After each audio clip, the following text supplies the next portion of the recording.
Hi everyone. Today I'm going to be talking about Bitcoin versus Ethereum. This is the number one most requested analysis that people want from me, which is, hey Dan, tell me what you think about Bitcoin and Ethereum and how they're different and why do you primarily just like Bitcoin? So that's what we're going to dig into today. I'm going to switch over to my other screen. So to get this first, this comes out on my newsletter. So this is the Held report. So if you search Dan Held Substack, you can go find this. I'm also including a link here. And every Thursday, I publish this information first here, and then you can see it on YouTube a couple days later. So this comes out Sunday.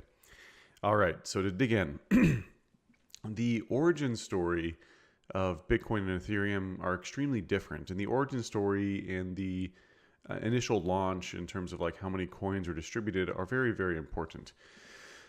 With Bitcoin was planted in the middle of the 2008 financial crisis at the peak moment of despair. I write this links to my Planting Bitcoin Season article, which goes in more in depth as to the exact moments that Bitcoin was planted. But these words by Satoshi, I think, really hit this home. Satoshi states the root problem with conventional currency is all the trust that's required to make it work. The central bank must be trusted not to debase the currency, but the history of fiat currencies is full of breaches of that trust. Banks must be trusted to hold our money and transfer it electronically, but they lend it out in waves of credit bubbles with barely a fraction in reserve. And he goes on. So Satoshi set out to solve the problem of trust with the financial system and money. And to ensure that this launch was considered fair, Satoshi took very careful steps to have it be perceived that everything was launched fairly. For example, there was no pre-mine. Satoshi didn't give himself any coins. Everyone had to work for the coins they got. He gave 2 months heads up before he launched the network, so he gave everyone plenty of time to get used to the idea. Bitcoin also had no value for 1.5 years, which meant that they circulated much more freely because people were just kind of moving them back and forth for fun. And then, unlike every other founder in history, Satoshi didn't cash out. So Satoshi did mine some coins just like anyone else could right when Bitcoin launched. Those coins are worth approximately $52 billion, and he has never moved them or used them once in 12 years. So let's compare this super fair launch that was set out to solve trust with money. Let's compare this to Ethereum. So with Ethereum, and I pulled this from Vitalik's personal blog, his About Me page. So Vitalik says, I happily played World of Warcraft during 2007 through 2010, but one day Blizzard removed the damage component from my beloved Warlock Siphon Life spell. I cried myself to sleep, and on that day I realized what horrors centralized services can bring. So that was the launch of Ethereum, was Vitalik, being really frustrated with a gaming company taking away one of his swords. And so he felt that there should be a new decentralized app store to solve this problem. In Ethereum at the time, to solve this problem of the decentralized app store, this had perfect narrative market fit with Silicon Valley. And this links to my article, Why Silicon Valley Doesn't Get Bitcoin, which is an in-depth deep dive of Silicon Valley mindset. But when Ethereum was launched, app stores and apps were all the rage. Uber, Airbnb were all mobile first. There's an app for that, was the terminology. This is 6 years ago. And so Ethereum had marketed itself as a decentralized app store, which allowed for dApps to be spun up without restriction. And this was the holy grail that Silicon Valley VCs and builders had dreamed about. But what was interesting with Ethereum's launch is they did something very controversial, which was the pre-mine. And in terms of 63% of all Ethereum ever produced as of today were sold before the network launched. And so some of these 12 million were given to the developers, including Vitalik himself, and 60 million to the ICO participants. Now, people forget that at the time, this was extremely unsavory and controversial. The only fair launches were considered to be ones that had no pre-mine. After Ethereum, the pre-mine stigma had been lifted. That's why we see pre-mines, ICOs were incredibly popular during 2017, and pre-mines are very commonplace today. So that, I think, gives a good succinct answer to the pre and post sort of, how Ethereum and Bitcoin both were launched and how fair they tried to make it. So in tech, there's a terminology called product market fit. So how well your how well your product solves a problem in the market. And in crypto, we might call this protocol market fit. So how well a protocol solves a problem in the market. And the way that we think through these protocols is that they attach narratives or stories to the protocol to determine, to attract participants, to attract mind share. And with Bitcoin is not immune to this. This happens with Bitcoin. And what we see is the ebb and flow of different narratives. For example, like the orange color here is the cheap payments network. Bitcoin is like a cheap PayPal. This is 2 years old, by the way. But, in 2020, we would have that narrative largely be completely dead. But this censorship-resistant e-gold has been a persistent narrative since day one. And this is important because this narrative is attached to protocol market fit. So what problem is it solving? And this narrative is it's the answer to what problem we're solving. It's Bitcoin is digital gold, store of value. Bitcoin's narrative matches its real world utility. The Ethereum community is really different because they've endorsed very, very radical changes and pivots to their narrative. Even so far as to recently claim the store of value narrative, which is completely different from what they pitched when they launched. What they pitched when they launched was that Ethereum was like an oil versus a gold, as it's like the oil is the utility that you need to spend, or kind of like the coin or token that you use to unlock value in a smart contract. And or like it's the token for a usage of a dApp and a dApp platform. And we've seen so many different narratives come and go with Ethereum as the Ethereum has pivoted, trying to find product market fit or protocol market fit. And here's a chart that was put together. So this chart was created right after this one was. So it's about 2 years old. And we can see the rise and fall of different narratives. For example, Bitcoin 2.0 is a popular way to name Ethereum. And then dApps, we see the ebb and flow there. We also see ICOs here, and kind of fall out of relevance after 2017 and early 2018. What's funny about this is DeFi and NFTs aren't even a narrative. So this was compiled by an Ethereum enthusiast. And what we find here is that, essentially that NFTs and DeFi are extremely new narratives.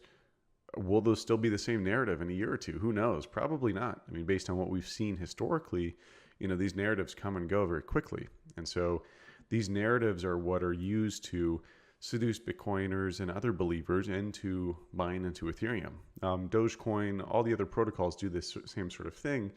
And I just want to highlight this because Bitcoin has had a persistence of the narrative since day one, Gold 2.0. Sure, other narratives have ebbed and flowed, but Ethereum is still trying to find that narrative. It is still trying to figure out what is this protocol useful for. Now, we hypothesize it could be useful for DeFi and NFTs, but again, this chart shows that these narratives fade very quickly and come in and out over time. The only thing that will survive is one that has actual, tangible, real-world value, and that's Bitcoin's as Gold 2.0, and Ethereum is still trying to find that. In tech, there's something called total addressable market, which is like what's the total value of the market that you're going after. For Uber, that would be both ride-sharing, or taxis, but also maybe like car ownership. So Bitcoin is going after the largest TAM possible, which is all stores of value. And we're talking, this isn't just gold, which is $10 trillion. This is real estate, bonds, equities, broad money, fine art and collectibles. Bitcoin is trying to tackle multi-$100 trillion market cap here. This is huge. And Ethereum is going after a much smaller market cap around applications that need full decentralization. For example, they're seeing some that are driving value today, which are like DEXs. And DEXs are generating fee revenue, and they hypothesize that this is showing product market fit. Same with NFTs. But these are extremely much smaller TAMs or much smaller markets than what Bitcoin is going after. Bitcoin is literally going after the biggest TAM in the world. And so when people whine about, Bitcoin is boring, it only does store of value, I mean, this is really fucking silly. It's like, oh no, it's only tackling the biggest problem in the world. Bitcoin is fine with just being a store of value. That's totally okay. I mean, it's sort of akin to like people complaining that Apple is only a tech company and it should also get into oil production. I mean, it's just silly. So those narratives matter. TAM, what they're going after is, I would say, largely very different, which means I think that Bitcoin has a much, much higher upside in terms of total market capitalization than what Ethereum is going after. And then there's the culture of decentralization. So Bitcoin has chosen to be decentralized across a wide variety of different metrics, whereas the Ethereum community has chosen to embrace features of centralization. For example, like having Vitalik as the leader of Ethereum and increasing the difficulty of running a full node. Decentralization is incredibly important for both Ethereum and Bitcoin because they need to have protocol market fit around Gold 2.0 and dApps. And to do those, you need to have decentralization. Otherwise, governments can shut it down. So there's a couple material issues here that I want to highlight. One is that Bitcoin's monetary policy is its huge breakthrough. But due to how, and so the being able to verify that the 21 million hard cap exists is incredibly important. Due to how Ethereum's blockchain is constructed, it's actually very hard to audit the circulating supply. And Pierre Rochard, an accountant, actually highlighted this. So you can click this link and check out a little bit more. Essentially, Pierre asked the Ethereum community, hey, can you audit the monetary policy? I'd like to know how many Ethereum are out there. And they still haven't narrowed it down to a definitive number. Whereas with Bitcoin, anyone can run a small script and validate that X amount of Bitcoin exists as of today. Another big issue are node centralization. So node centralization is a big deal because as these nodes become more and more expensive to run, that means people become more reliant on dedicated infrastructure, like, for example, that runs on centralized services like Amazon AWS or Infura. And this is a really big issue because Infura went down. So Infura, this happened back only a few months ago. Ethereum infrastructure provider Infura is down. There's kind of the joke that it's instead of Ethereum, it's Infurium because Infura is so relied upon, and this highlighted exactly how big this problem is. So when Infura went down, it led to a couple exchanges not being able to have deposits and withdrawals for Ethereum, and all these other service providers relied upon it. And this includes Binance, the largest exchange in the world. So, this is an incredibly huge issue. And it's funny because Vitalik in August 2020 downplays the issue. And so he goes, I think that the Ethereum network is not reliant on Infura. And then a few months later, Infura, it's very much shown that the network does rely on it. And then finally, a part of decentralization here that I think needs to be highlighted is the founder, who is looked up to in both protocols. And with Satoshi, he decided to be pseudonymous. This is really, really smart to do because there's no political weak point to the protocol. Satoshi doesn't exist. He's gone. He's passed it on to a group of other individuals. And, with Vitalik here, this developer worship or, having all of this placed on Vitalik is an incredibly big issue because, Vitalik is influencing monetary policy, game theory, etc. And it leaves Ethereum open to an attack vector as Vitalik is a human. He has human flaws and is potentially corruptible. No one's perfect, including myself and anyone else, right? And Federico Tinga had a really great quote here where he says, Satoshi left because he didn't want his influence to affect the protocol's development, creating a single point of failure. The very idea of Satoshi's vision is itself against Satoshi's vision for Bitcoin. And I think that's really well put. All right, so we've covered a couple different points here around like the origin story and how they were created and how fair Bitcoin was. We have how narratives ebb and flow in this space and how Bitcoin has protocol market fit. We've also touched on how decentralization is such an important element and that the Bitcoin community really embraces that. And then finally, I want to get to stability and what the protocol, the protocol needs to do. The base layer of the financial system needs to be stable. And with Bitcoin, we're going to first touch on protocol stability, and then we're going to get to financial system stability. So Bitcoin's development is intentionally careful and slow. If the world's financial system is to be replaced, it needs a stable foundation in which to be built upon.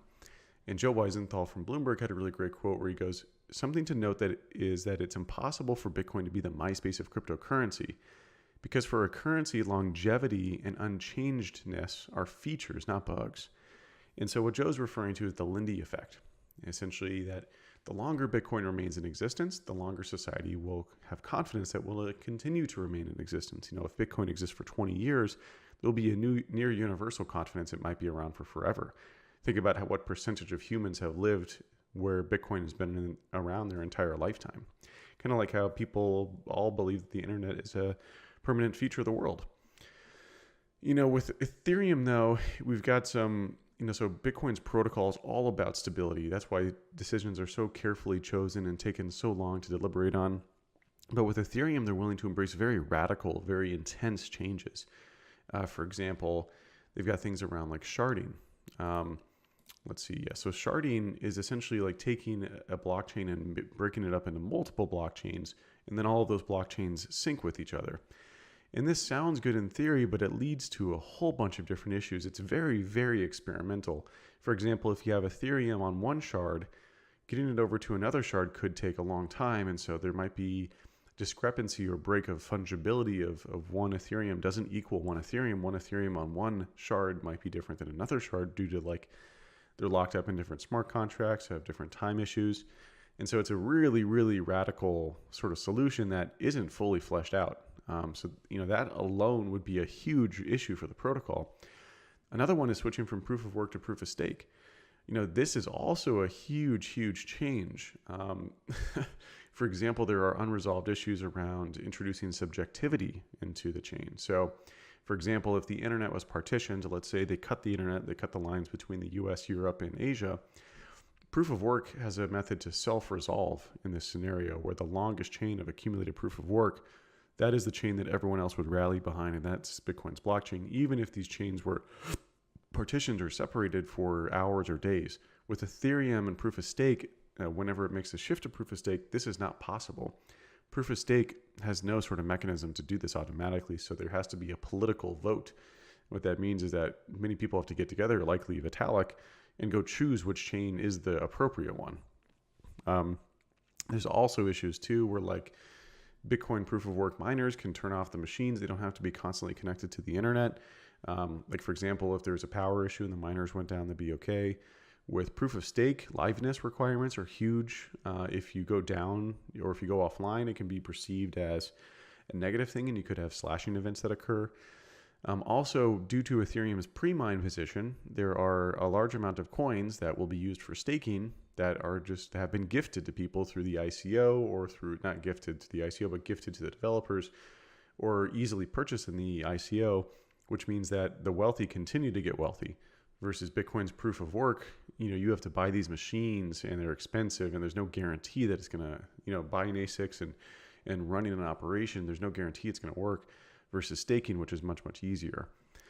And then finally, there's, they've made so many different changes to their monetary policy. For example, a new one that is, again, very experimental. All of these things are, these are sort of constant changes that are occurring.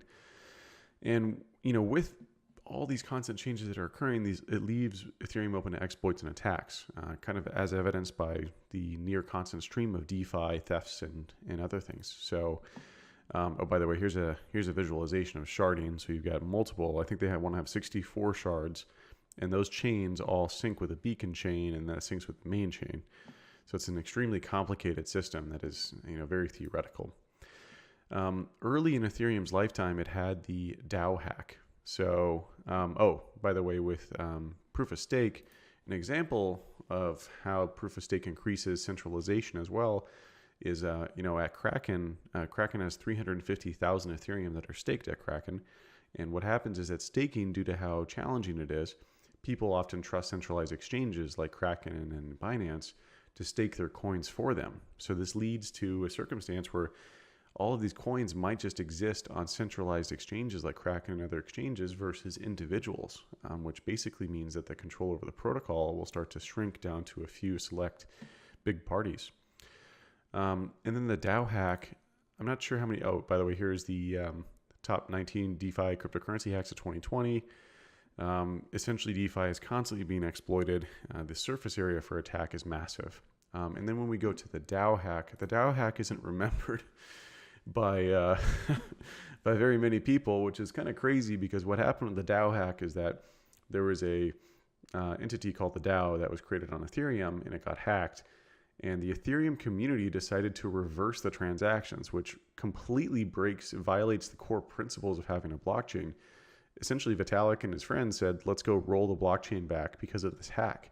I mean, that's crazy. Jim and I had a really great breakdown of that. And due to this very controversial change, this is why Ethereum Classic exists. Ethereum Classic is the original change where these coins weren't unwound. So this, I think, is a really big, egregious breach that most newbies in the space don't know about, but it's pretty huge. I mean, this sort of violates the core principle of having a blockchain. I mean, it was nuts. And what was crazy too is that the reversal of these transactions passed through a community consensus that had less than 6% of Ethereum voting on the matter, and this was done in under 2 weeks. So this wasn't a decentralized process. This wasn't a proper process. It was very political, with a few individuals essentially deciding on the change. And I think Hasu covers this really well, where he says the DAO incident is at least worth disagreeing about because Ethereum's gospel at the time said code is law. The precept was rightly thrown out with the DAO fork. So code is not law. Things can be reversed, and we're just inserting political nature back into the protocol, which is the whole point of having a blockchain. Is we're supposed to remove all that. It was supposed to be completely neutral. And then so we covered protocol stability. Now we have monetary policy stability. So Satoshi crafted a genius monetary policy breakthrough, a fixed supply of 21 million Bitcoin. He does this for several reasons. It allows Bitcoin to be a precise measuring stick for the economy, makes it very easy for us to all calibrate the economy because we've got this fixed measurement. It reduces political attack vectors because there's no debating over what the appropriate rate of inflation should be, and it also encourages speculative bubbles, which acts as a viral loop and grows Bitcoin. I cover this, by the way, in Bitcoin's Perfect Monetary Policy in the Help Report, so you can go give that a read if you want to dig in further there. So a couple of things here. Satoshi felt that in regarding the political attack vector comment, Satoshi felt that setting a proper rate of inflation was impossible, so he decided to remove human decision-making from the process. And here are the two quotes that he uses. Indeed, there is nobody to act as a central bank or Federal Reserve to adjust the money supply as the population of users grows. That would have required a trusted party to determine the value, because I don't know a way for software to know the real world value of things. He's being a little sarcastic here by saying trusted party. The whole point of Bitcoin is there are no trusted third parties. And then Satoshi also says if there was some clever way, or if we wanted to trust someone to actively manage the money supply to peg it to something, the rules could have been programmed for that. I think, again, he's being sarcastic here if we wanted to trust somebody. Again, he knows that anything that would be, if we start to change the inflation rate, this introduces a political attack vector of us constantly debating what the appropriate rate should be. 1%, 2%, 10%, no one knows. The genius was creating no inflation. It hits a hard cap of 21 million and that's it. And so with Ethereum, what's crazy about their constantly changing monetary policy is that they've replaced suits or central bankers with developers. But it's the same thing. This is no different than the existing fiat money where we have to trust a group of individuals not to change the monetary policy. It's about the continuity and preservation of this monetary policy and the genius breakthrough of the 21 million hard cap. And Hasu also highlights this really well. He goes, I said this a year ago, and I'm saying it now. It'll be very difficult to explain to institutional investors why Ethereum raised inflation in 2020 to the tune of virtually zero backlash from the community. And he's right. You've got developers in a room deciding on the inflation rate, and most of the Ethereum users don't care and or don't pay attention. Very similar to the existing fiat system. You've got a bunch of suits in a room who make these decisions, and we have to trust them. And there's also a fundamental misunderstanding by the Ethereum community around what constitutes sound money or gold 2.0. Vitalik himself actually makes this mistake when him and I had a debate on Twitter where he thinks that sound money is lower inflation.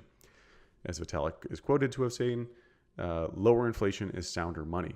But you know what other money has low inflation? The US dollar. But no one would consider that sound money. What makes a sound money is a credible, unchanging monetary policy, and Bitcoin has the perfect iteration of that. Lyd Alden, by the way, a really sharp person in the space, in the macro space, she wrote up an economic analysis of Ethereum that I thought was really phenomenal. And a quote that I took from her in this chart was a really funny one where she goes, the Ethereum annual issuance rate with all those annotation kind of looks like it was drawn by a Bitcoiner making fun of Ethereum. But instead, that's from an Ethereum source. Various Ethereum improvement protocols, or EIPs by developers, have changed monetary policy over time for various reasons. I mean, we have totally replaced suits with devs, and it is essentially the same process as the existing financial system. How can we trust that the Ethereum's monetary policy won't change again? How can we be sure it won't be a detrimental change? And even if the Ethereum community agrees that it'll never change, and if it honors that, it'll still be 12 years behind the trust that has been built with Bitcoin. And that's what, people don't understand, that with both of the monetary policy and protocol, humans develop trust over time. There's no substitute for time. No matter what tech is built or promises are made, there is nothing that any other protocol can do to replicate the trust humans have with Bitcoin and replicate that trust of 12 years of time that trust has built. So in conclusion, Bitcoin has set out to tackle the largest TAM out there, storing value, which is a $300 trillion plus market. It has largely executed along that path and has gone through numerous trials and tribulations and is increasingly likely to succeed. In order to succeed, Bitcoin just needs to remain the same. Stability in the monetary policy and the protocol. Unchanging is a feature, not a bug. While some whine that it should also do other things, but in doing so, it could damage its core objective. So there's no reason why we should do that. If we use the analogy of a rocket ship launch, Bitcoin has already escaped Earth's atmosphere, has gone past the moon, is on the way to Mars. There's no reason we want to change the trajectory or swap out the rocket engines. Bitcoin is succeeding. There's nothing, we don't need to change anything. It's working. With Ethereum, they're swapping out the rockets and changing the trajectory before they've even left the atmosphere. It's an incredibly risky maneuver, which could yield some really cool results or amazing results, but at the same time could leading to it exploding in flight. I hope you enjoyed this analysis of Bitcoin versus Ethereum. If you really like this and you want to stay up to date with what I've got in the future, make sure to subscribe. Dan Held Substack. Thanks for listening. Cheers.